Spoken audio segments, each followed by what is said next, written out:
Hello guys అందరికీ. Devara movie అయితే ఇప్పుడు చూసిన అండ్ ఇంత పొద్దున లేచి ఫస్ట్ టైం ఒక మూవీ చూడడం అయితే సినిమా విషయం కాస్త మనం రెండు మాట్లాడుకోవాలి. ఒకటి రాజమౌళి సెంటిమెంటు, రెండు ఎన్టీఆర్ సెంటిమెంటే. ఎందుకంటే రాజమౌళి సినిమా తీసినాక ఇంకో సినిమా వేరే హీరో ఆ హీరో ఇంకో సినిమా తీస్తే ఫ్లాప్ అవుతుందని అంటాం. అది స్టార్ట్ చేసిన ఎన్టీఆర్ అక్కడ. సో అది ఎన్టీఆర్ పోగొట్టిందని చెప్పచ్చు ఈ సినిమాతో. అయితే సినిమా అయితే బాగుంది, బ్లాక్ బస్టర్ అని చెప్పలేం కానీ బాగుంది. ఫస్ట్ హాఫ్ నాకు బాగా నచ్చింది సెకండ్ హాఫ్ కన్నా. ఫస్ట్ హాఫ్ అయితే చాలా బాగుంది. ఆ ఇంటర్వెల్ ముందు వచ్చే సీన్ ఉంటుంది ఒకటి, మామూలుగా లేదు సీన్ అయితే.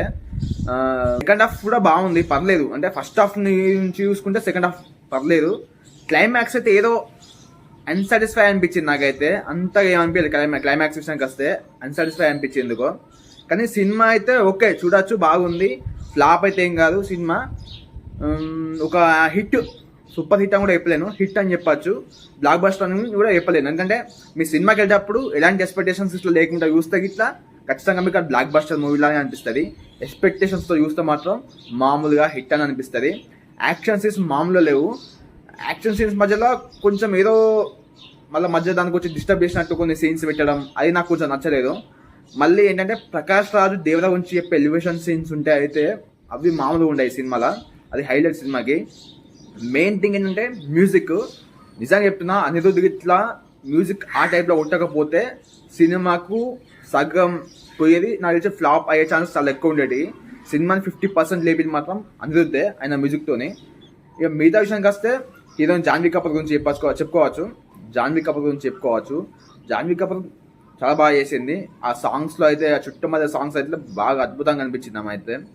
సినిమా ఓవరాల్గా అయితే బాగుంది, కానీ బ్లాక్ బస్టర్ అని చెప్పిన హిట్, అంతే హిట్ అని చెప్పుకోవచ్చు. ఎక్స్పెక్టేషన్స్ లేకుండా చూస్తే మాత్రం మీకు బ్లాక్ బస్టర్లో అనిపించవచ్చు. కానీ క్లైమాక్స్ నాకు నచ్చలేదు. ఫస్ట్ ఆఫ్ ఆల్ చెప్పాలంటే ఆ ఫిష్ సీన్ ఉంటాయి, మన ట్రైలర్ చూసినాం కదా, ఇట్లా లేసుకుంటూ పోయేది ఇంటర్ మీద. ఆ ఫిష్ సీన్ కూడా అంతా నాకు ఎందుకో ఎక్కలేదు. అది ఎందుకో కరెక్ట్గా డిజైన్ చేయాలనిపించింది ఆ ఫిష్ సీన్ కూడా. ఇది ఏంటంటే పార్ట్ 2 ఉంది దేవరాకి. పార్ట్ 1 ఏంటంటే ఈ స్టోరీ మొత్తం ఎస్టాబ్లిష్ చేసిండు. అంటే పార్ట్ 2 ఇవ్వడానికి స్టోరీని ఎస్టాబ్లిష్ చేసి అది పార్ట్ 2 ఇవ్వడం అని చెప్పినట్టు ఉంది నాకైతే. దేవరా క్యారెక్టర్ కానీ వర క్యారెక్టర్ కానీ ఈ రెండు క్యారెక్టర్స్ మధ్య ఉంటుంది అన్నట్టు. దేవరా అయితే మొత్తం ఫుల్ యాక్షన్, మొత్తం ఆ లుక్స్ ఎన్టీఆర్ అవి భలే అనిపించింది నాకైతే. వర అంటే కొంచెం ఇన్నోసెంట్ అట్లా అనిపించింది. ఇక మిగతా మొత్తం మీ సినిమాని చూడాలి, మొత్తం అన్ని చెప్పేస్తే బాగుంటుంది. సెకండ్ పార్ట్ అయితే వర పోర్షన్ బాగా అనిపిస్తున్నది. సినిమా అయితే బాగుంది, ఫ్లాప్ అయితే కొట్టలేదు. అంటే రాజమౌళి సెంటిమెంట్ అయితే దాన్ని తీసేయచ్చు, ఈ సినిమాతో తీసేయచ్చు. ఎందుకంటే రాజమౌళితో సినిమా చేస్తే నెక్స్ట్ సినిమా ఫ్లాప్ అవుద్ది అనే దాన్ని తీసేయచ్చు. మళ్ళీ ఎన్టీఆర్ ఒక ప్రామిస్ కూడా వేసి టెంపర్ సినిమా అప్పుడు కార్ ఎగరేసుకొని సినిమాలు ఇస్తా అని చెప్పి. నిజంగానే సినిమా అయితే ఎక్కడ ఫ్లాప్ అయ్యే ఛాన్సే లేదు. సినిమా అయితే హిట్ కొట్టేసిండు ఎన్టీఆర్, హిట్ అయితే కొట్టేసిండు అంతే. ఫస్ట్ టైం పొద్దున లేసి అయితే సినిమా అయితే బాగుంది.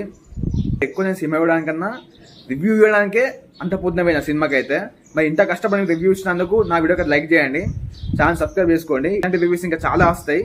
ఏ సినిమా వచ్చినా అందరికన్నా ముందు పెట్టడానికి ప్రయత్నిస్తాను. అయితే సినిమా ఓవరాల్గా ఖచ్చితంగా చూడొచ్చు, డిసప్పాయింట్ అయితే ఎక్కడ కారణం, బాగుంటుంది, వెళ్ళి చూసేయండి. లేదంటే ఈ వీకెండ్ మంచి సినిమా అవుద్ది మీకు. మంచి అంటే ఎన్టీఆర్ కూడా చాలా రోజులు థియేటర్ మీద కాబట్టి మంచి యాక్షన్ ప్యాక్డ్ మూవీ అయ్యింది, మంచిగా చూసుకోవచ్చు. డ్యూయల్ రోల్ అవ్వగొట్టిన ఎన్టీఆర్. చెప్పినారా, ఎక్స్పెక్టేషన్స్ లేకుండా పోతే మాత్రం ఇది బ్లాక్ బస్టర్, ఎక్స్పెక్టేషన్స్తో పోతే మాత్రం హిట్ అని అనిపిస్తుంది. ఫస్ట్ హాఫ్ బాగుంది, సెకండ్ హాఫ్ డిసైన్ ఉంది. This is the review guys, thank you. Video అయితే లైక్ చేయండి, ఛానల్ని సబ్స్క్రైబ్ చేసుకోండి కొత్తగా వచ్చిన వాళ్ళు అయితే. బాయ్.